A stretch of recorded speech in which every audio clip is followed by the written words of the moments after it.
It was just another ordinary morning for the woman as she walked into the bank. She had done it countless times before, standing in line, waiting for her turn and conducting her usual business. The routine was something she had grown used to over the years. She wasn't in a rush, but she knew that her tasks would take a bit of time. She had a few transfers to make, some paperwork to fill out, and a quick chat with her personal banker about new investment opportunities. She smiled politely at the security guard as she passed, acknowledging his usual nod of greeting. The bank was quiet at this hour, the calm atmosphere almost soothing. The low hum of air conditioning, the soft shuffle of papers on the counters, and the distant ringing of phones were the sounds that filled the space. It wasn't crowded yet, but she knew that would change soon. She had always preferred to come early, getting her business done before the midday rush. She walked toward the counter where the tellers stood. There was a new face today, a young man, probably in his mid-20s. He didn't seem to notice her at first, too busy with the task in front of him. She wasn't sure if that was a good or bad sign. In her experience, the new tellers tended to be either very eager to please or a little too distracted to focus on their work. She had seen both extremes, but today she was hoping for the first. As she stepped closer, she caught his eye, and he gave a quick smile, though it didn't seem to reach his eyes. The greeting felt almost forced, but she shrugged it off, not wanting to jump to conclusions too quickly. "Good morning," she said softly, hoping her voice would set a friendly tone. He nodded but didn't respond right away. Instead, he glanced at the system in front of him, typing something on the keyboard. She waited, wondering if he'd ask her for her account details or if she'd need to initiate the conversation. The awkward pause made her uncomfortable, but she kept her posture open, standing at the counter, ready to proceed. "Can I help you?" he finally asked, but his tone didn't sound particularly welcoming. He was staring at the computer screen rather than looking at her directly. She offered a small smile, not letting the initial coolness throw her off. "I need to make a deposit and ask about some transfers." "All right," he replied, still not looking up. "Account number?" She recited her account number without hesitation. She was used to this routine. What she wasn't used to was the way his eyes seemed to flicker to her face, then back to the screen, almost as if he was sizing her up. She couldn't quite put her finger on it, but something about his gaze made her uneasy. He started typing into the system, and she could tell that he wasn't being very efficient. His movements were slow, deliberate, like he wasn't sure what he was doing. She shifted on her feet, waiting for him to finish. The few seconds that passed felt long, and she glanced around the bank to distract herself from the growing discomfort. Then he spoke again, and this time, his words weren't just transactional, they felt more personal. "Do you have any idea how long it'll take for that transfer to go through?" His voice was clipped, almost challenging, as if he expected an answer from her she wasn't sure how to give. I'm not sure," she replied, a little taken aback. "It's usually a couple of days, depending on the bank, right?" He didn't answer right away, and she could sense his judgment in the silence that followed. When he finally looked up at her, there was a distinct shift in his expression. It wasn't hostility, but something else. A discomfort that made her wonder if it was directed at her, or something deeper that he wasn't sharing. He cleared his throat, and she noticed his eyes dart to the side for a moment as though avoiding eye contact. "You're doing a transfer today? Quite a large one, aren't you?" It wasn't an accusation, but there was something about the way he said it that made her feel singled out. She was no stranger to large transactions. In fact, managing money and investments was her job, something she had been doing for years. But why did he bring it up? "It's just a routine transfer," she said, keeping her voice steady. "Nothing out of the ordinary." He nodded, still not quite meeting her gaze. He typed again, though this time his fingers seemed to linger on the keyboard longer than necessary. Every moment stretched a little longer, and her unease grew. She knew that something wasn't right. She couldn't figure out what it was, but the air around them felt thick with tension. "All right, everything looks good," he said, though his voice lacked the smooth professionalism she had come to expect from tellers in this bank. It was more like he was rushing to finish so he could get her out of the way. "Thank you," she replied, trying to mask the irritation creeping up inside her. She handed him the forms to fill out, trying to keep her thoughts focused on the task at hand. But she couldn't ignore the way he kept glancing at her with what felt like judgment in his eyes. Just then, the woman from the next counter over, a regular customer who she'd seen before, approached the teller's window. She greeted him cheerfully and he immediately brightened, offering a wide smile. He seemed to have no trouble engaging with her, his voice warm and friendly. She couldn't help but feel a strange pang in her chest. Why was he acting so different with her? Was it her? Was it the way she looked? Or something else entirely? She tried to push those thoughts aside, but it was difficult to ignore how much of a contrast the teller's treatment of the other customer was compared to her own. Her account was large. She knew that. She had worked hard to build it, and yet here she was, being treated like she didn't belong. Like her business wasn't worth his time. It wasn't the first time she had felt this way in a bank, but today it stung more than usual. When he finally handed back the paperwork and her receipt, the woman could feel her patience wearing thin. She forced a polite smile, but something told her this interaction wasn't over yet. The tension was still there, hanging in the air like an invisible weight. She thanked him again, more out of habit than genuine gratitude, and turned to leave. But as she walked toward the door, she couldn't shake the feeling that this was just the beginning of something far more unsettling. The woman tried to shake off the strange interaction as she walked out of the bank, but the unease still lingered. As much as she wanted to forget about it, something inside her gnawed at her. She had dealt with difficult situations in the past, but today felt different. It wasn't just the awkwardness. It was something deeper, something that made her question whether the teller's behavior had been deliberate. She got into her car and started the engine, letting the sound of the vehicle hum as a distraction. The city was just waking up. The streets still empty enough for her to drive without the usual stress of traffic. She knew she would need to focus. Her mind was full of the day ahead with meetings and deadlines waiting for her. But as she pulled into the parking lot of her office building, she couldn't shake the feeling that something was wrong. Sitting in her car for a moment, she sighed. The feeling of being treated differently, like an outsider, had crept in before, but she had always brushed it off. Today, though, it was impossible to ignore. She had been a loyal customer of that bank for years, and yet today, it felt as if she were invisible. Worse, it felt like her presence wasn't welcome. She pushed the thoughts aside and walked into her office building, trying to focus on her work. But as the hours passed, her mind kept returning to the encounter at the bank. Something about the way the teller looked at her, the way his eyes avoided hers, stayed with her, and as much as she tried to focus on her tasks, the questions kept running through her head. Was it because of how she looked? Was it because of who she was? Or maybe it was something else. Later that afternoon, she had a meeting with one of her colleagues, and as they sat discussing the next big project, her phone buzzed on the table. It was a notification from the bank, an alert about her recent transaction. Normally, she would have just glanced at it and moved on, but today she opened the message. It was a simple update, confirming that the transfer had gone through, but there was an added note at the bottom that caught her attention. If you have any further concerns about your transactions or account, please feel free to contact us directly. The words felt odd to her. Why was the bank sending her a message like that? She had been a customer for so long, and she had never received a message like this after a simple transaction. Was this an automatic message? Or was it a response to something she hadn't even realized yet? Her curiosity was piqued, but she wasn't about to let her whole day be consumed by thoughts of the bank teller. Still, as the evening approached and she was getting ready to leave her office, she couldn't stop thinking about it. She grabbed her phone and decided to make a quick call to the bank. The woman was connected to a representative within minutes. She explained the situation briefly, mentioning the odd behavior of the teller, the strange feelings she had, and the uncomfortable way he treated her. "I see," the representative said calmly. "Thank you for bringing this to our attention. We take customer feedback seriously. Can I just confirm your name and account details before we proceed?" She recited her name and account number once again, and the representative confirmed everything was in order. The woman hesitated for a moment before asking, "Can you tell me if there's been any other recent activity on my account? Any changes or alerts that I might have missed?" There was a slight pause on the other end of the line. "Let me check for you." The woman waited, listening to the soft clicking of keys. When the representative finally spoke, his tone had changed. "I'm seeing that there's no unusual activity or changes on your account.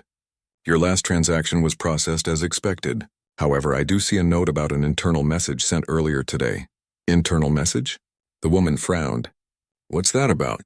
It seems the branch you visited earlier today had a flagged note attached to your account. It's a general note sent to tellers when a customer may require additional attention or special handling. But I assure you, it's nothing that reflects negatively on you." The woman's heart sank. She felt a cold chill run through her as the realization hit her. A flagged note? You mean the teller? Was he the one who flagged my account? I'm not sure, the representative said. I don't have the full details of the note, but it's possible. This kind of thing typically happens when there's something out of the ordinary with a transaction. But in your case, the transaction seemed normal. It's probably just a precaution. But there was nothing wrong with my transaction, she replied, her voice growing more tense. I've been a customer for years. This isn't normal. Why would I be flagged?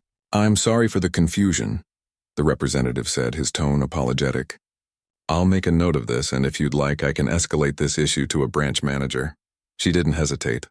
Yes, please do that. The representative assured her that someone would reach out within the next 24 hours to discuss the matter further.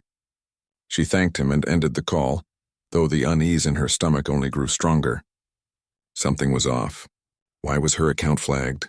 Was it really just a precaution, or was there more to it? As the night wore on, she tried to focus on other things, but her mind kept returning to the bank and the way she had been treated. She couldn't ignore it anymore.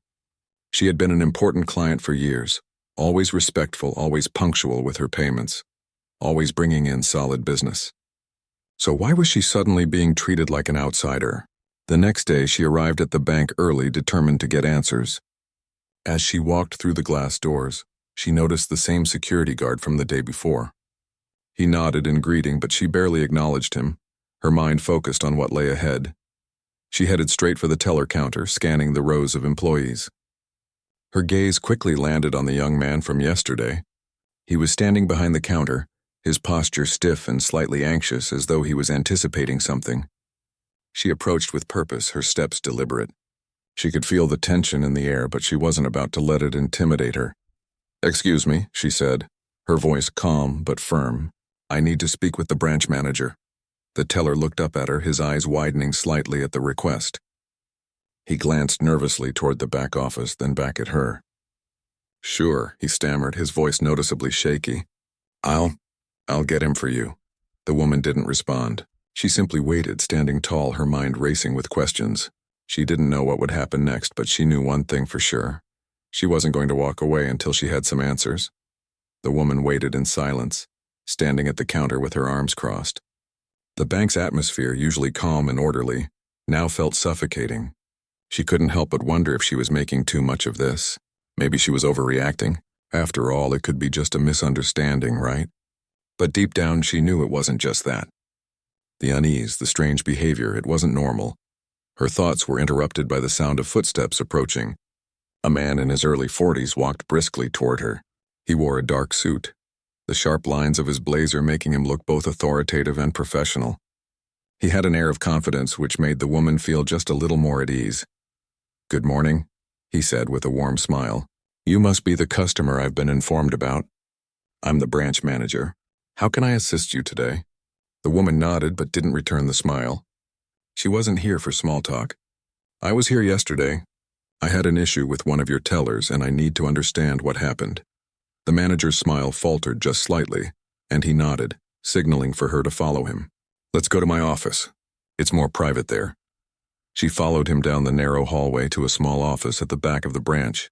The door clicked shut behind them as they entered. The office was simple, neat, with a few family photos on the desk and a framed certificate on the wall. She took a seat across from him, and for a moment they simply stared at each other. "So," the manager began, his voice steady, "you had an issue with one of our tellers? Can you tell me what happened?" The woman took a deep breath. She hadn't planned on confronting the situation like this, but now that she was here, it was as if everything was finally coming to a head. "Yesterday I went to make a routine deposit and asked about a transfer. The teller was cold from the moment I walked up to the counter. He didn't seem interested in helping me. He questioned me in a way that felt, well, dismissive, and then he flagged my account. I want to know why." The manager raised an eyebrow. He didn't look defensive, but the confusion on his face told her that he wasn't expecting this. "He flagged your account?" he asked, his tone neutral. I'm not sure I understand. There's no record of any problem with your account. Our tellers are trained to handle all types of customers professionally, no matter the size of the transaction. The woman shook her head. I know that. I've been banking here for years. I've never had an issue before. But the way he treated me, it wasn't just poor service. It felt personal. And then I saw the message on my account. The note about a flagged status. That's when I decided I needed to speak with you. The manager leaned forward, his fingers tapping the edge of his desk. I see, I'll be honest with you. That's highly unusual. We don't flag accounts without cause, and we certainly don't treat customers differently based on appearances. I'm sorry you had that experience. Let me pull up your file and take a look at everything. He turned his attention to the computer on his desk, typing quickly. The woman watched him, her heart pounding as the minutes ticked by. She had hoped for a simple resolution, but now that she was sitting here, face to face with the person in charge, she realized how much more serious this situation had become. The bank's reputation was at stake, but more than that, her sense of trust had been shaken. Could she really keep her business here after what had happened? Finally, the manager looked up from the screen. I see the note now, he said. But I have to tell you, it's very vague. It doesn't explain what led to the note being added to your account. So you don't know why he flagged me? The woman asked, her voice edged with frustration. I don't, the manager admitted. It could be a misunderstanding. It's possible the teller didn't recognize your name, or perhaps got confused about the nature of your transaction. I will personally look into it. I assure you, this isn't typical of our service. The woman sat back in her chair, her fingers pressing against the edge of the desk. The more she heard, the more her doubts grew. She couldn't shake the feeling that something was being left out of the conversation. She had been treated like she was out of place in the bank, a place she had trusted for years. Could it really be a simple mistake, or was there something more going on? I appreciate your honesty, she said slowly, but I need to know that this is going to be dealt with. I don't feel comfortable going back to that branch. I don't feel like I can trust the staff there anymore. The manager nodded, his expression serious. I understand. This is unacceptable, and I'm going to take immediate action. I will personally review all the security footage from yesterday and speak to the teller. We'll get to the bottom of this. I also want to assure you that your account will remain in good standing.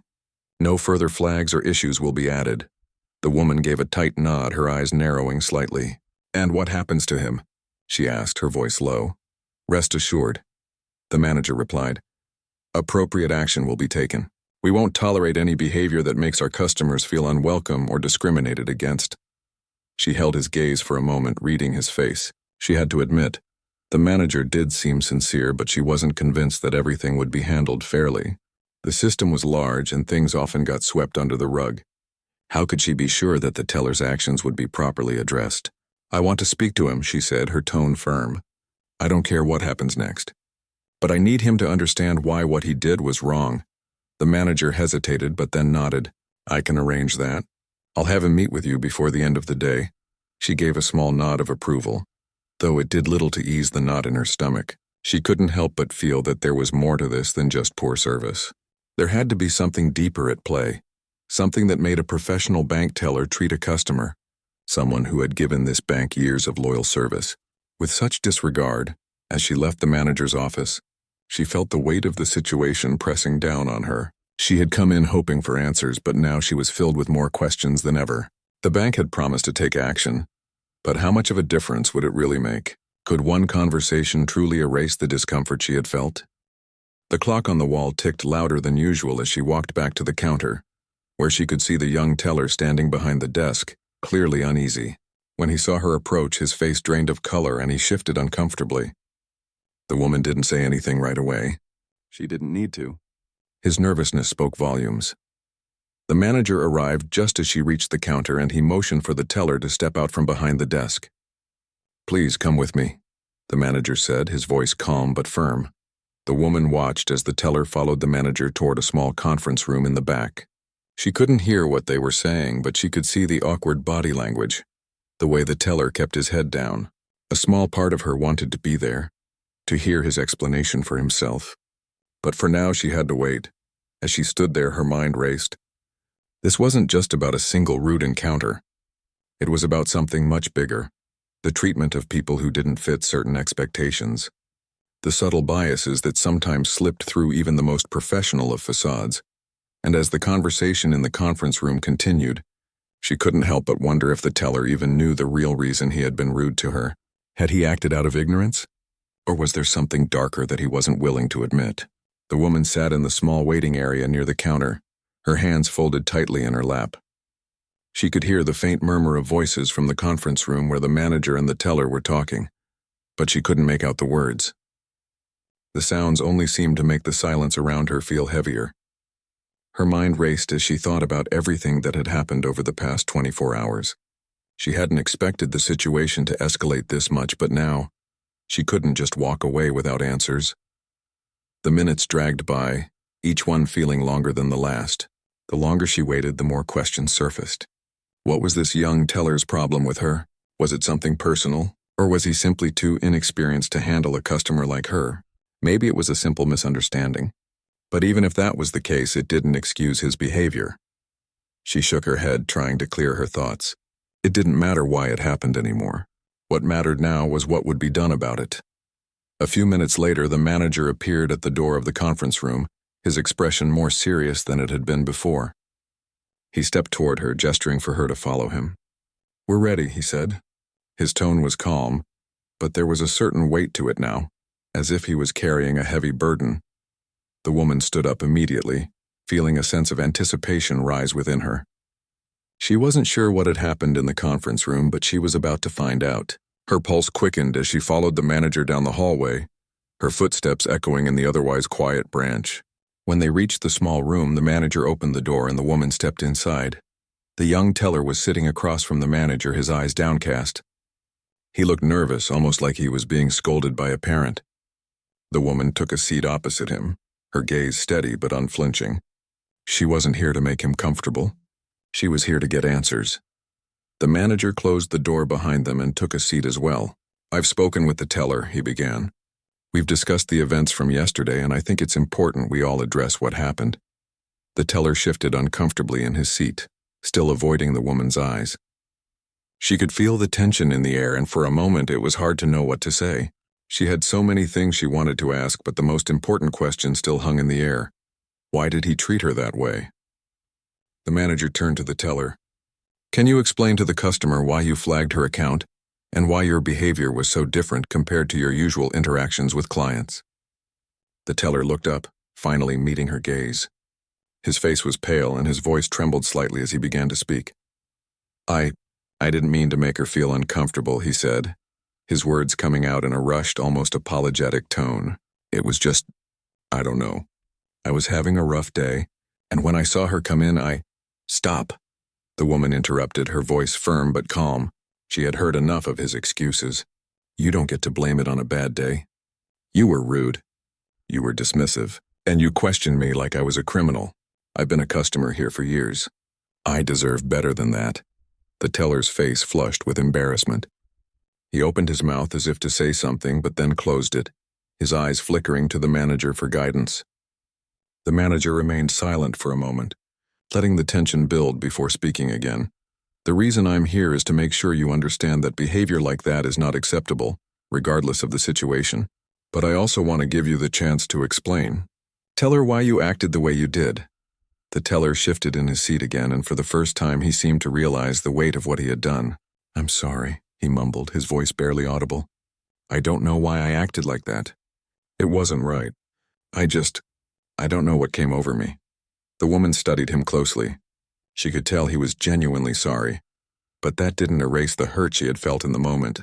"You don't even know what came over you?" she asked, her voice softening just a little. "Do you know how that feels? To be treated like that for no reason at all? To have someone look at you like you don't belong?" The teller nodded slowly, his face growing even more regretful. "I didn't mean to treat you that way." "I didn't, but I think part of me was, I don't know. Maybe I was intimidated. I've never dealt with someone like you before. Someone who seemed so confident. It made me feel small." The woman blinked, taken aback by his admission. It wasn't what she had expected to hear.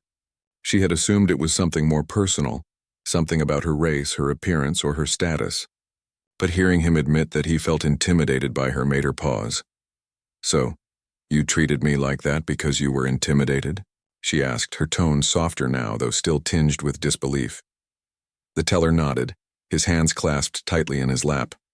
I know it sounds ridiculous, but I've been working at this bank for a few months and I've never had a customer like you before. I know I shouldn't have acted the way I did. It was unprofessional, and I'm really sorry. The woman sat quietly for a moment, letting his words sink in. Part of her wanted to feel angry, to lash out at him for his treatment. But as she looked at him, she realized that he wasn't trying to make excuses.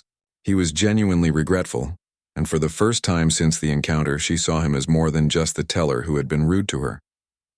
He was someone who had made a mistake and was trying to learn from it. The manager spoke up again, his voice steady. I think we're all understanding the situation here.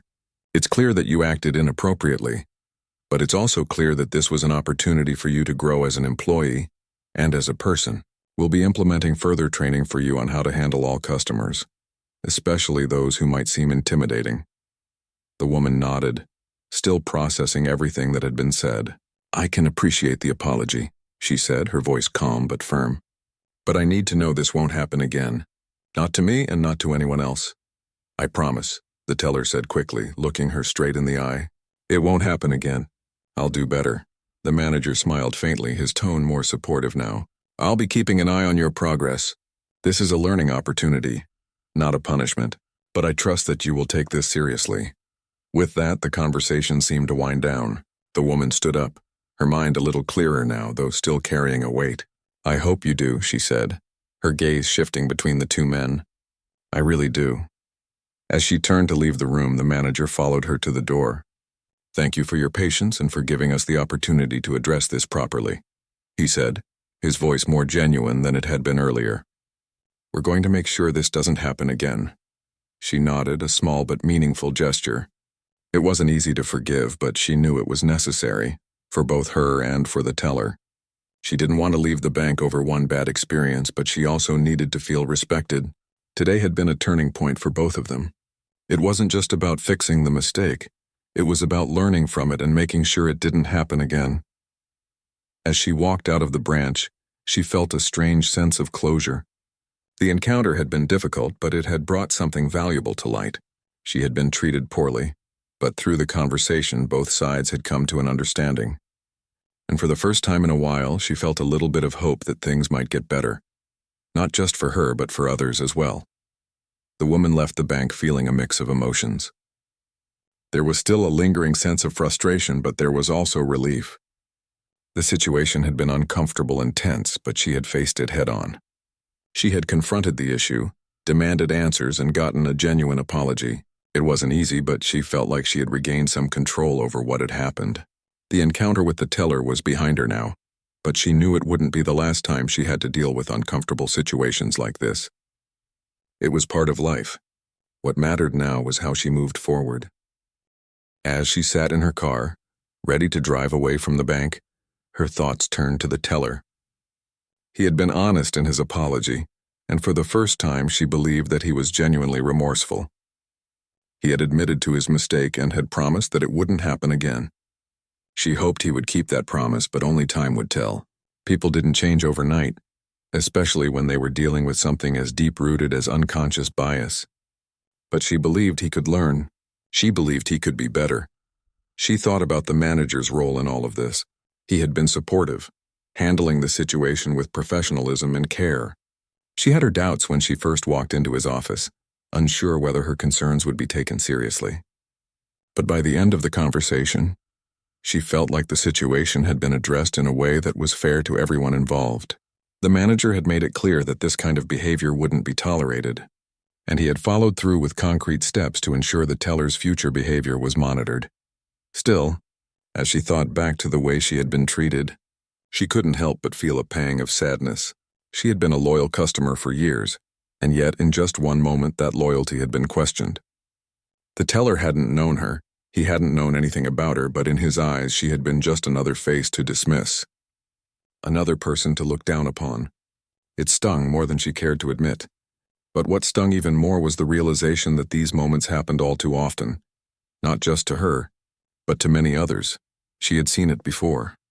the subtle ways people were judged based on their appearance, their background, or their status. Sometimes it was overt, but more often than not, it was something quieter, something hidden beneath the surface. And it wasn't always easy to confront. It wasn't always easy to speak up, especially when it felt like the world was telling you to stay silent. But she had spoken up. She had made her voice heard. And that in itself was empowering. The next few weeks passed by and life slowly returned to normal. She continued to use the bank, though with a heightened awareness of how the staff interacted with her. She wasn't paranoid, but she was paying closer attention. The teller's behavior had been a wake-up call, not just for him, but for her as well. It reminded her that even in a place as seemingly neutral as a bank, there was still work to be done when it came to treating people with fairness and respect. The woman received a follow-up email from the bank a few days later, as promised. The branch manager thanked her for her patience and assured her that the teller had undergone additional training to address the incident.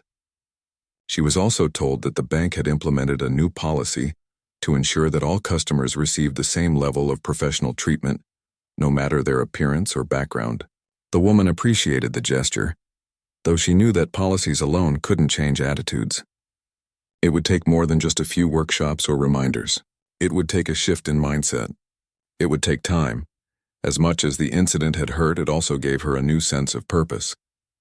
She had always been someone who believed in standing up for what was right. But now, she felt a renewed determination to continue doing so. The experience had reminded her that it was important to speak up, even when it was uncomfortable. And perhaps most importantly, it had reminded her that change, no matter how small, was possible. She also started to think about the bigger picture, about the impact of systemic biases and how they affected not just her, but many others. The teller's behavior wasn't an isolated incident. It was part of a much larger issue that needed to be addressed on a broader scale. She thought about her role in all of this, about how she could contribute to the change she wanted to see in the world. Maybe it wouldn't happen overnight, but every little action mattered. Every conversation, every time someone stood up and said, "This is wrong," it brought the world a little closer to the place it should be. One afternoon, she was sitting at her desk at work when she received a call from the bank. It was the branch manager again. She had almost forgotten about him, but his voice brought everything rushing back. "I just wanted to check in with you again," he said. "We've made some changes at the branch since our last conversation. I'd love to hear your thoughts on how things are going. Has there been any improvement? Is there anything more we can do?" The woman was surprised by the call, but she appreciated it. "I've noticed some changes," she said, her voice steady. "The staff seems more aware of their behavior, and I haven't had any issues since then. I think the teller is trying. I'm sure it's not easy, but he's making an effort, and I respect that." "I'm glad to hear that," the manager said. "We're committed to making sure that all our customers feel valued and respected. If there's ever anything that doesn't feel right, please don't hesitate to reach out to me directly. We're always working to improve." The conversation ended on a positive note, and the woman felt a sense of closure, though she knew the work wasn't done. The fact that the bank had taken her concerns seriously, followed through on their promises, and checked in with her again gave her a glimmer of hope. Maybe, just maybe, things were starting to change, for the better. In the weeks that followed, she continued to move forward with her life. She didn't forget what had happened, but she didn't let it define her either. It had been a difficult chapter, but it had also been a chapter of growth.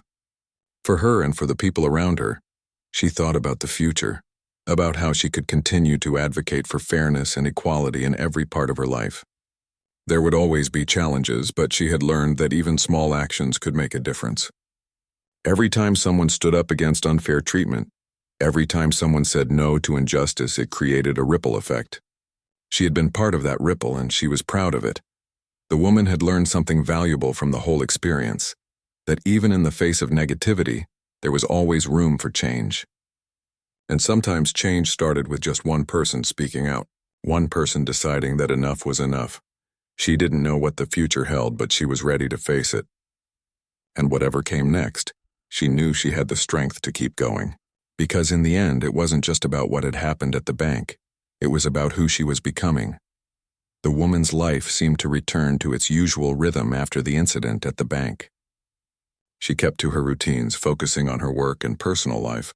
The discomfort she had once felt was still there, but it was no longer as sharp. It had softened, transformed into something that was a part of her, an experience that had changed her, but one she could now reflect on with a sense of understanding. Time, she had realized, was a powerful healer. With each passing day, the events of that difficult encounter became a memory. It was a memory that had given her a deeper understanding of herself and the world around her. But it wasn't something she thought about every minute of every day. Life had a way of moving forward, and so did she.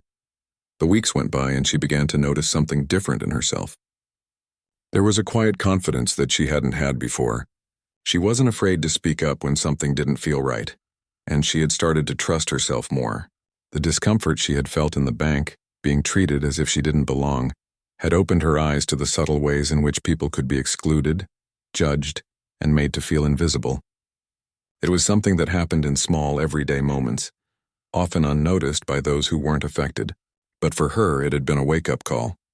One day she received an email from the bank.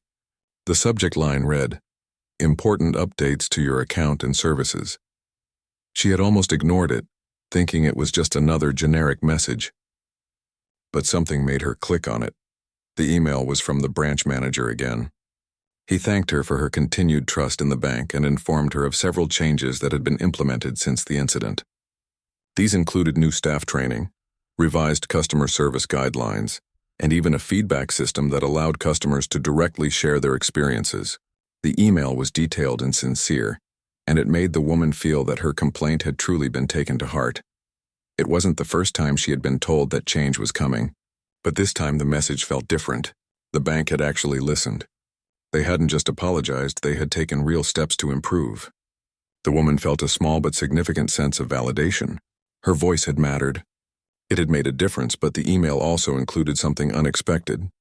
At the end, there was a line that read, "As a token of appreciation for your patience and valuable feedback, we'd like to offer you an exclusive benefit as part of our loyalty program." She raised an eyebrow as she read it. Exclusive benefit? She clicked on the link and found that the bank was offering her a free consultation with a financial advisor, a service that was typically reserved for high-level clients. The offer seemed strange at first.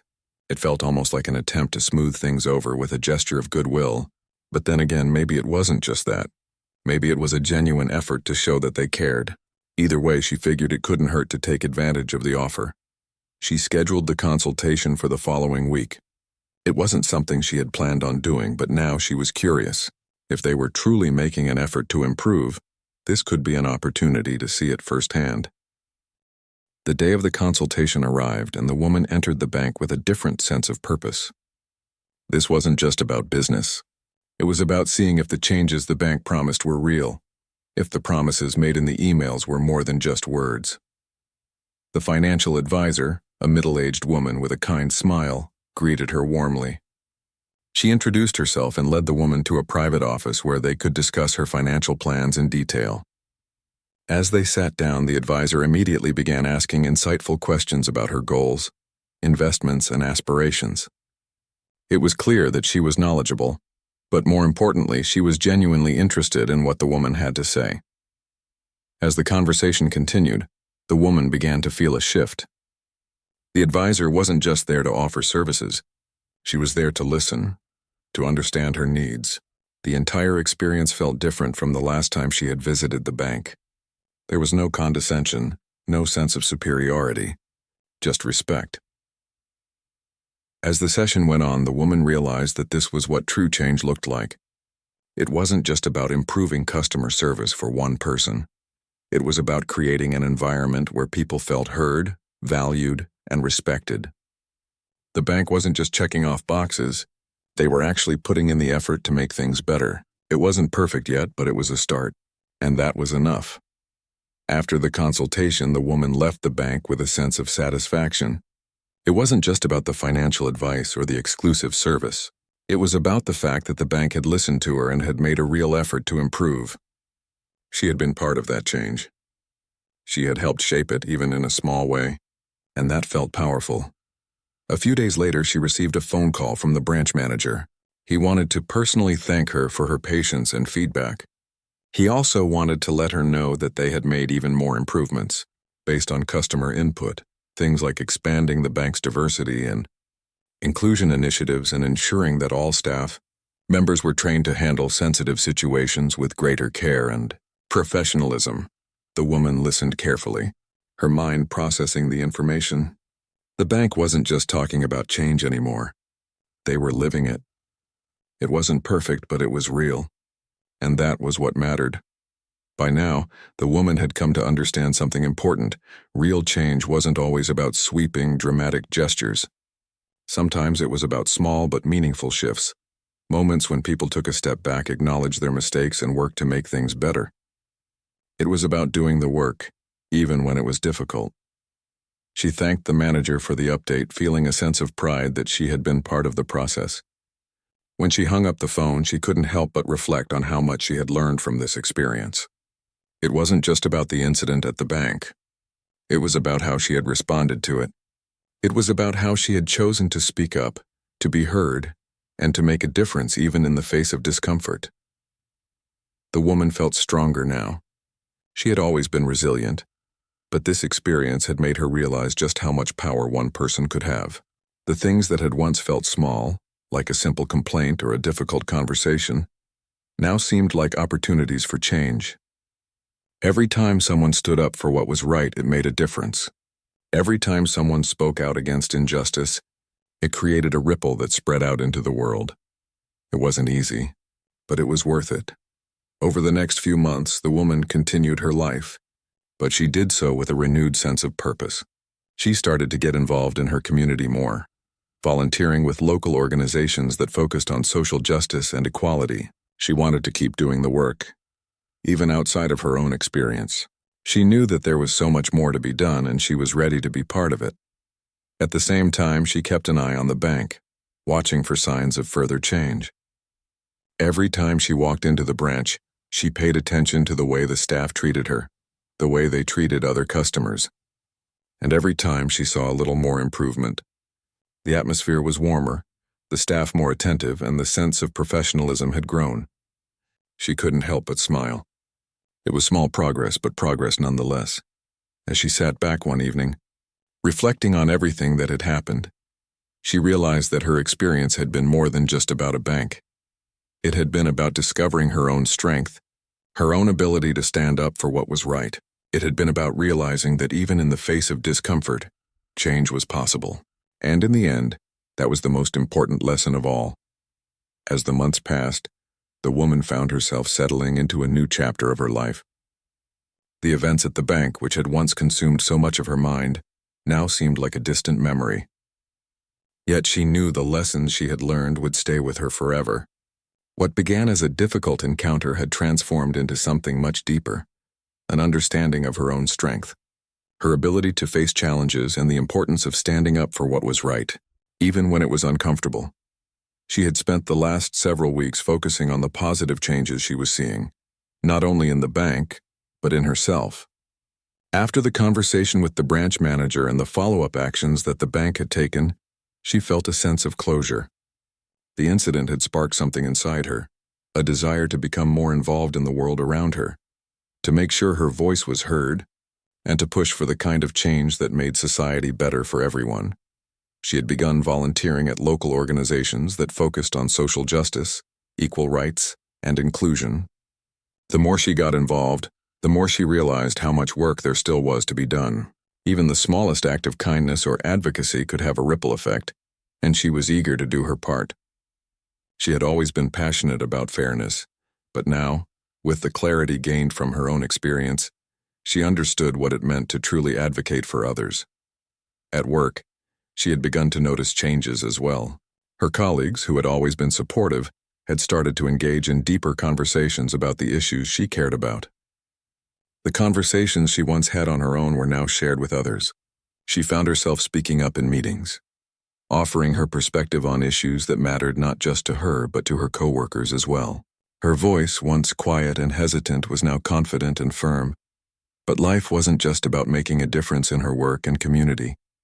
There was also her personal life. After the experience with the bank, the woman had realized that she needed to prioritize her own well-being more. She had spent so much of her life trying to please others and keep the peace that she had forgotten the importance of setting boundaries. She had let the stress of her job, her relationships, and the pressures of life wear her down in ways she hadn't even noticed. It was time to take a step back and make room for herself. She started to spend more time doing the things that made her happy: reading, hiking, cooking. She took up journaling, something she had always wanted to do but never found the time for. She began to notice the small moments that brought her joy: the quiet mornings with a hot cup of tea, the warmth of the sun on her skin as she walked outside, the laughter shared with close friends. These were the things that truly mattered. One evening, as she sat by the window of her apartment sipping a cup of tea and watching the sunset, she thought about everything she had been through. She realized that her journey wasn't just about the incident at the bank. It was about reclaiming her own voice. It was about learning to stand up for herself and for others, even when it felt risky. It was about realizing that she was worthy of respect, and that she didn't have to accept mistreatment from anyone. Over time, she had learned that speaking up wasn't always easy, but it was always necessary. And the more she did it, the easier it became. She had started to take on leadership roles in the organizations she volunteered for, using her voice to speak out against injustice and inequality. She had even started to speak publicly about her experience at the bank, using it as a way to encourage others to advocate for themselves, to stand up when they saw something wrong, and to never accept less than they deserved. It wasn't always easy. There were times when she doubted herself, when she feared she was being too loud, too demanding. But each time she pushed through those fears, each time she stood up for what she believed in, she felt a little stronger. She realized that courage didn't come from the absence of fear. It came from the willingness to face that fear and take action anyway. One day, she received an unexpected email from the bank again. This time, it wasn't a generic update or a promotional offer. It was a letter of invitation. The branch manager was reaching out to invite her to an upcoming event they were hosting, a community gathering aimed at discussing diversity and inclusion, and the steps the bank had been taking to ensure they were offering equal treatment to all of their customers. They were asking for her perspective as someone who had been impacted by the changes they had made. She was surprised. It had been months since the original incident, and while she appreciated the bank's effort to include her, she hadn't expected anything like this. After some thought, she decided to attend. It wasn't just about going to the event. It was about showing up, being present, and continuing to be a part of the change. The woman had always believed that if you wanted to see a difference, you had to be willing to be part of that difference. And now she had the chance to do just that. The night of the event arrived, and she walked into the bank's community room with a sense of curiosity. The room was filled with local leaders, business owners, and activists, all there to discuss how to create a more inclusive society. The atmosphere was warm, and there was a genuine sense of openness in the air. She saw the branch manager standing at the front of the room, talking with a group of people. When he saw her, he waved her over with a welcoming smile. "Thank you for coming," he said, shaking her hand. "We really appreciate you being here tonight." She smiled back, feeling both honored and slightly nervous. "I'm glad to be here," she replied. "It's important to me that we keep talking about these things, even when it's uncomfortable." The evening began with a series of presentations, and as the woman listened to the speakers, she couldn't help but feel a sense of pride. It wasn't about the bank itself. It was about the larger conversation that was taking place. People were discussing their experiences, sharing their struggles, and offering solutions. There was a genuine desire for change in the room, and for the first time in a long time, she felt like she was part of something much bigger than herself. After the presentations, the floor was opened for questions. People stood up to share their thoughts, ask questions, and offer feedback. When it was her turn, the woman stood up, her heart beating faster than usual. She had never been shy about speaking up, but this felt different. This was a room full of people who had come together specifically to discuss the issues she cared about. It wasn't just her voice in a vacuum. It was a collective voice, and that made her feel empowered. "I just wanted to say that I appreciate the efforts the bank has made to address the issues of discrimination and bias," she began, her voice steady. "But what I think is most important is that this conversation doesn't end here. We have to keep pushing even when it's difficult. Change doesn't happen overnight, and it's going to take all of us to make a real difference." She paused for a moment, feeling the eyes of the room on her. "I've been where many people are right now. Unsure if my voice matters, unsure if speaking up is worth it. But I can tell you that it is. Every time we speak up, we make a difference. Even if it's just one person hearing us, and we can't stop. We need to keep fighting for equality, for respect, and for justice. The room was silent for a moment, and then a ripple of applause spread through the crowd. The woman felt a rush of gratitude, not for the applause, but for the fact that her words had resonated with others. She wasn't just speaking for herself anymore. She was speaking for everyone who had ever felt silenced, ignored, or dismissed. The rest of the evening was filled with more discussion, networking, and sharing of ideas. By the end of it, the woman felt a deep sense of connection with the people in the room. They weren't just talking about change, they were actively working toward it. They were committed to doing the hard work that would lead to a more just and inclusive world. As she left the event that night, she couldn't help but smile. It had been a long journey, but one that had led her to this moment where she was no longer just a participant in her own life, but an active force for change. And as she walked into the night, she knew that this was just the beginning. There was so much more to be done, but now she was ready. She had the strength, the courage, and the conviction to keep moving forward.